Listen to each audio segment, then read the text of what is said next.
Okay, let's continue where we left off. On number 6, it's another 3 by 3 system. So I'm going to start off, I like the pivot.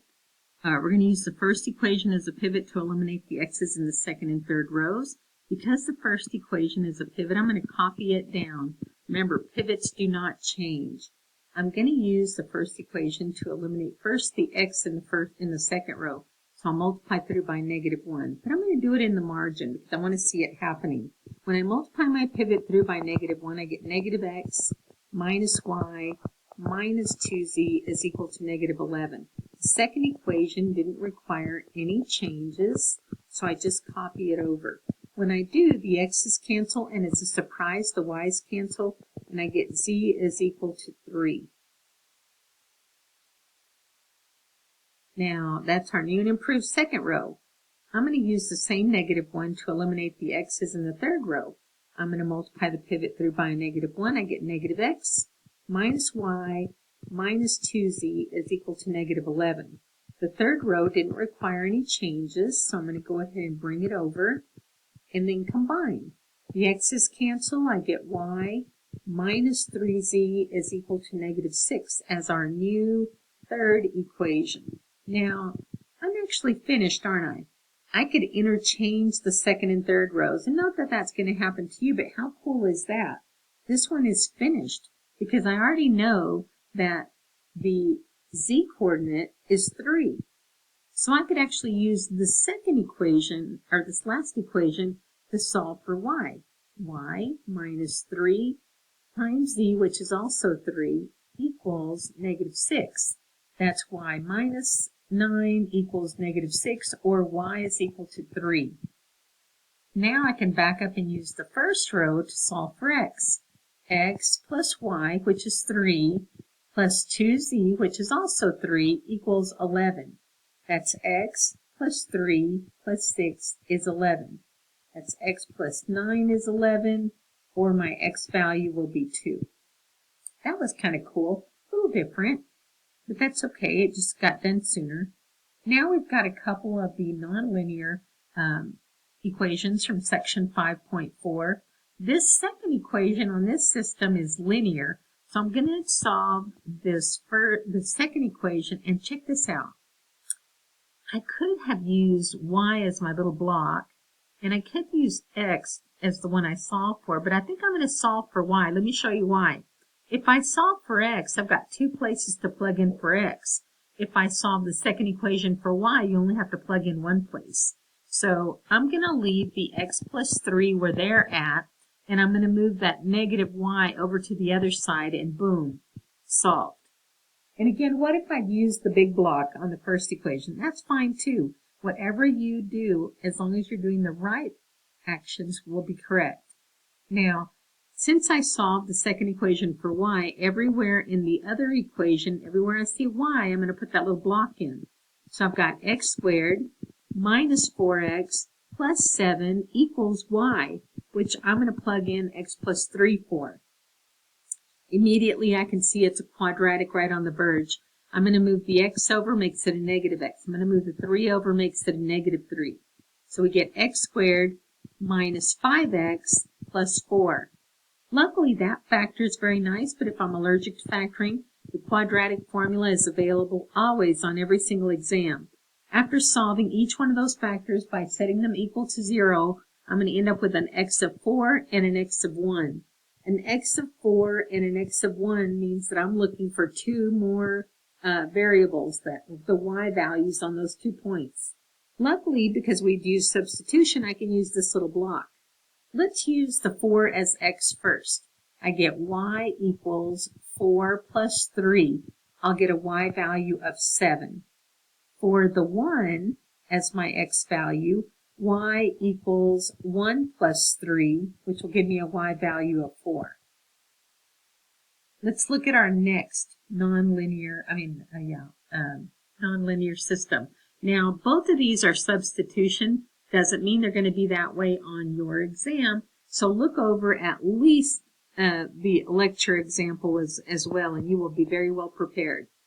Now, I'm going to solve the second equation for y because I do have a linear equation. That's going to give me a y value of 2x minus 5. That little block is what y is equal to. So I'm going to plug that in everywhere there's a y in the other equation. So now I'm going to have x squared plus y, which is 2x minus 5, squared equals 25. Guys, this implies a FOIL process, so I'm going to expand it out. X squared plus 2x minus 5 times 2x minus 5 equals 25.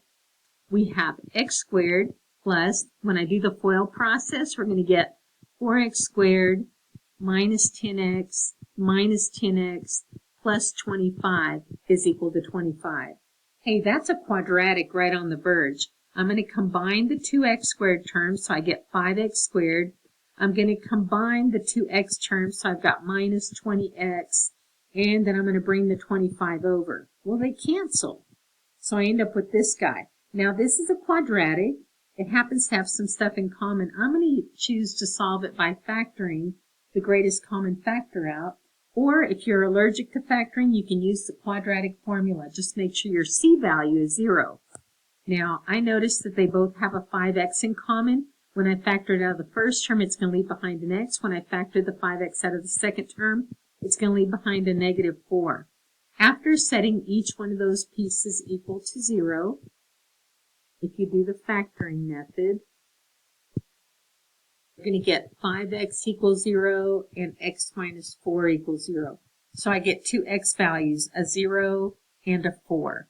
That means I'm going to have 2 points I'm looking for. So I'm going to open up my parentheses here. That's my x's. I need my y's now.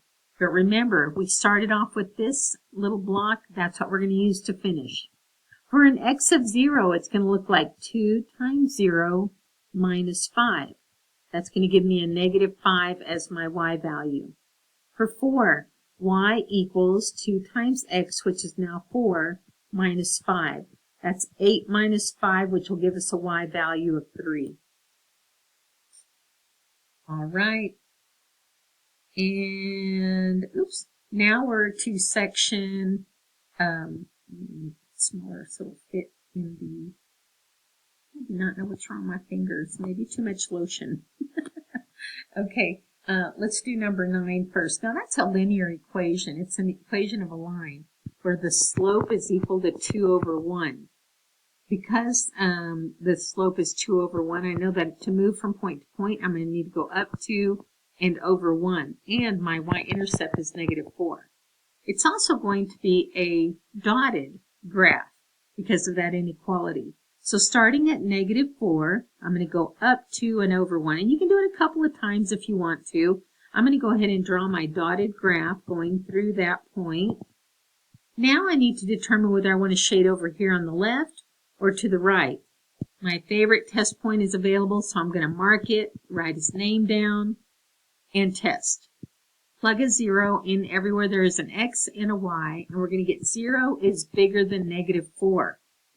Guys, that's true. This point that we marked and wrote his name down gave us a true statement. So he's part of the answer, so you would shade everything on that side. For the second example, it's a circle.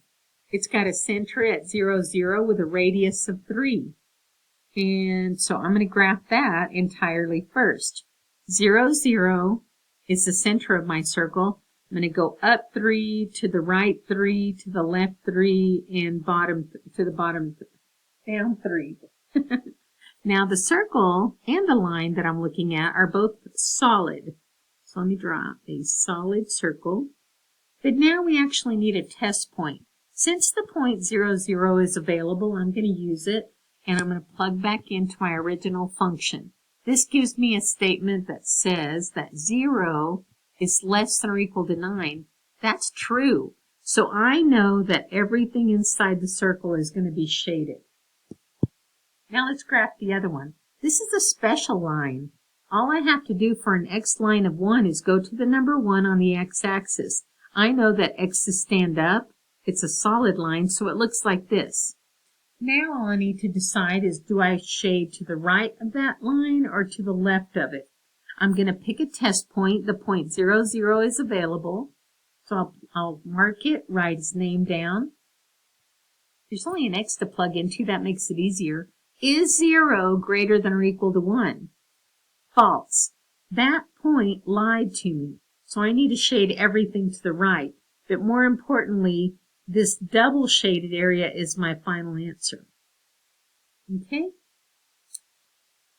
Now, our exam has 12 questions on it, and please study all of the lecture examples that you studied as well, and you will be ready. I'll see you then.